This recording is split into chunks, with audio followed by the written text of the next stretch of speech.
పార్టీలో వెన్నుదన్నుగా నిలిచిన మా నాయకులందరికీ, కార్యకర్తలందరికీ, ప్రేమాభిమానాలు చూపిస్తున్న ప్రతి ఒక్కరికి హృదయపూర్వక కృతజ్ఞతలు. ఈ ఎమ్మెల్సీ బాధ్యత నా మీద మరింత బరువు బాధ్యతలను పెంచింది. మీ అందరికీ తెలుసు, నేను మీడియా రంగం నుంచి ఇక్కడి వరకు వచ్చాను. ఆంధ్రప్రదేశ్లో కానీ ఇతర ప్రాంతాల్లో కానీ ఎటువంటి సమస్యలు ఉన్నాయి, ప్రజలు ఎటువంటి ప్రాబ్లమ్స్ ఎదుర్కొంటున్నారనేది నాకు ఎంతో కొంత అవగాహన ఉంది. పాత్రికేయుడిగా పరోక్షంగా ఆ సమస్యల పరిష్కారం చేయడానికి ఇన్నాళ్ళు కృషి చేశాను. ఇప్పుడు ప్రత్యక్షంగా సేవ చేయడానికి ఇది ఒక అవకాశంగా భావిస్తున్నాను. నా వంతు ప్రజలకి మేలు చేయడానికి శక్తి వంచన లేకుండా నా ప్రయత్నం నేను జరుపుతాను. అదేవిధంగా జనసేన పార్టీ పురోభివృద్ధికి ప్రతి ఒక్క కార్యకర్తను పార్టీని రీచ్ అవుట్ చేయడానికి నా వంతుకు నేను కృషి చేస్తాను.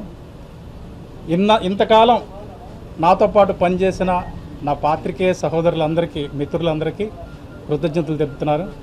నమస్కారం.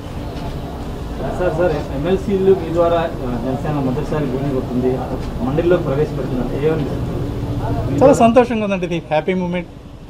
బాధ్యత చెప్పాను కదా, జనసేన గాళాన్ని కౌన్సిల్ నుంచి వినిపించడానికి ఇది ఒక మంచి అవకాశంగా భావిస్తున్నాను.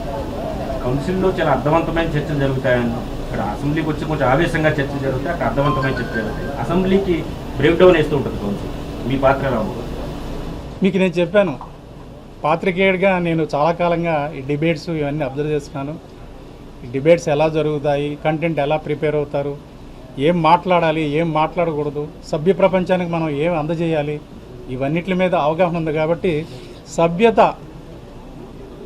అసభ్యత తావు లేకుండా ఒక సంస్కారవంతమైన డిబేట్స్ జరిగే విధంగా నా వంతు ప్రయత్నం నేను చేస్తాను. Okay, thank you.